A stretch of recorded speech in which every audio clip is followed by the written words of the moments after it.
আমরা ভেবেছিলাম ডক্টর মোহাম্মদ ইউনূস বিগত রাজনৈতিক দলগুলোর মতো দলবাজি করবেন না, তিনি আরেক ধাপে গিয়ে তার উপদেষ্টা পরিষদে তার বিভিন্ন এনজিওর প্রধানদেরকে, তার আত্মীয় স্বজনকে, তার বন্ধু বান্ধবীদেরকে তিনি উপহার হিসাবে এই উপদেষ্টা পদ দিয়েছেন। তার মধ্যে একজন হচ্ছে স্বাস্থ্য উপদেষ্টা। তার কি যোগ্যতা আমরা জানি না। আমরা জানি যখন খুনি হাসিনা এই ডক্টর ইউনূসকে গ্রামীণ ব্যাংক থেকে সরিয়ে দিয়েছিল, তখন কয়েকদিনের জন্য এই স্বাস্থ্য উপদেষ্টা ভারপ্রাপ্ত এমডি হিসেবে ছিলেন।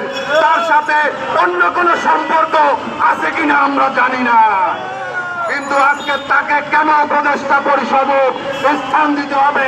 ডক্টর ইউনূসকে কৈফিয়ত দিতে হবে জাতিকে। কারণ 2000 রক্তের বিনিময়ে 2000 শাহাদাতের মধ্য দিয়ে এই উপদেষ্টা পরিষদ গঠিত হয়েছে। এই ডক্টর ইউনূসের চেয়ারটি 2000 শহীদের রক্তে রঞ্জিত। তাকে মনে রাখতে হবে এই ছাত্র অভ্যুত্থানের মধ্য দিয়ে তিনি এই সরকার গঠন করেছেন।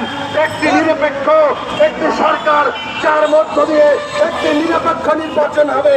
এদেশের মানুষ 17 বছর যে ভোটের জন্য, যেই 17 বছর মানবাধিকার আইনের শাসনের জন্য আন্দোলন সংগ্রাম করেছে, সেই আন্দোলনের একটি পরিসমাপ্তি ঘটবে বন্ধুরা। কিন্তু আমরা আশা পাচ্ছি না, আমরা ভরসা পাচ্ছি না।